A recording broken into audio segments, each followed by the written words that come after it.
Collègues, cette session de notre Assemblée régionale sera marquée tout au long de nos débats et de nos propositions par les conséquences de plusieurs lois votées au Parlement ces dernières années, la loi NOTRe, la loi MAPTAM, la loi du 5 mars 2014 sur la formation professionnelle, autant d'évolutions que doivent prendre en compte notre budget et qui nous amènent à candidater pour le transfert, par exemple, des boards départementaux. Vous en avez parlé, Monsieur le Président. J'ai participé au débat parlementaire qui amène ces changements en région.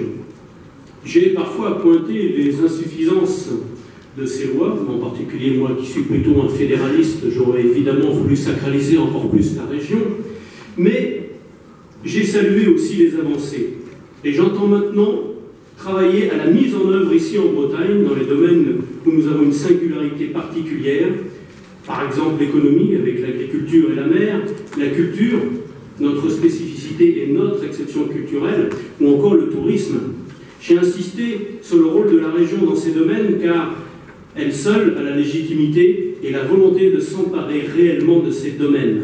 En clair, pour être efficace, il faut pouvoir s'adapter à son environnement humain, économique et culturel. Et ce n'est pas de Paris que l'on peut le faire efficacement. Breton, je le suis de cœur et de conviction, et je le suis aussi par pragmatisme pour améliorer la vie quotidienne de mes concitoyens, directement là où ils habitent. Depuis le statut de nain politique qu'était la région à la fin du siècle dernier, au statut de chef de file des collectivités bretonnes dans de nombreux domaines aujourd'hui, des pas importants ont été franchis. Chaque avancée supplémentaire doit être saluée et elle doit évidemment trouver une incarnation directement en région et c'est tout simplement notre rôle en tant que conseil régional. Durant cette session, nous allons donc nous préparer à donner une cohérence à notre projet de développement, relancer notre agriculture, donner plus de force à la Bretagne maritime, la Bretagne des ports et de ses zones d'activité. Dommage que la loi n'ait pas permis que cette cohésion maritime se fasse avec le plus grand port breton. Désolé pour les Brestois, je parle de Saint-Nazaire. Plus de cohérence aussi avec la préparation de notre prise en charge des transports scolaires interurbains vers les îles.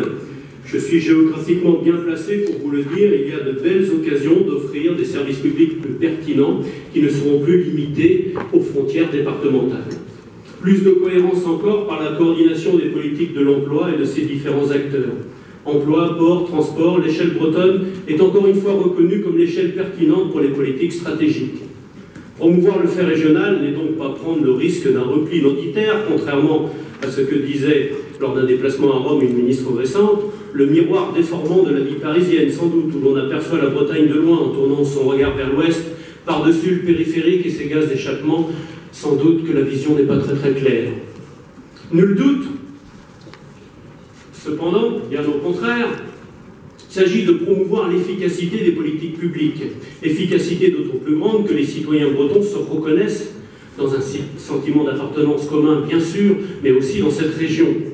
Identité et efficacité sont donc liées ici dans un projet au service de tous. Regardez d'ailleurs les régions qui réussissent en Europe, elles sont soutenues par un fort sentiment d'appartenance. Pour autant, il faut redire qu'il y a un contraste saisissant entre la rapidité des élus bretons à se saisir de chaque responsabilité nouvelle et parfois la lenteur de l'État centralisé à se déverrouiller et à laisser les régions, les peuples de France qui le souhaitent, agir localement en fonction des réalités qui leur sont propres. Trop de ces décideurs que je croise à Paris confondent encore uniformisme et égalité. Une égalité opérante, c'est en réalité une égalité qui prenne en compte les différences de chacun, qui laisse se développer les potentiels spécifiques. C'est la subsidiarité que Paris sait réclamer, très justement d'ailleurs à l'Europe, mais ne veut pas accorder à la Corse ou à la Bretagne, encore moins à une Alsace qu'elle a supprimée. Merci, Monsieur le Président, de nous avoir évité ce sort funeste de la disparition en tant que collectivité locale. Nous ne manquons absolument pas d'ambition malgré des moyens relativement limités. Il faut le redire, les moyens d'action de la région Bretagne sont très faibles au regard de ceux de nos collègues du Pays de Galles, de Catalogne, de Saxe ou du Val d'Aoste, car la plupart des démocraties voisines sont des États fédéraux qui s'appuient sur des niveaux de région au budget 10 à 30 fois plus élevé que le nôtre et dotés de pouvoirs réglementaires, si ce n'est législatifs. Mais les Bretons et leurs élus avancent pas à pas.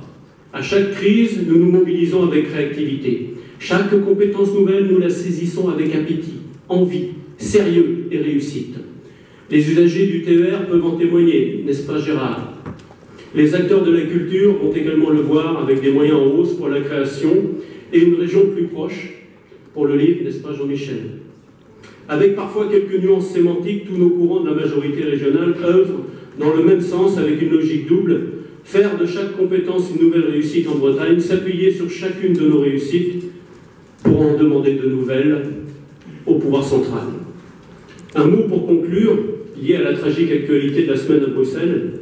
Nous verrons dans le débat budgétaire que nous faisons le pari de la culture.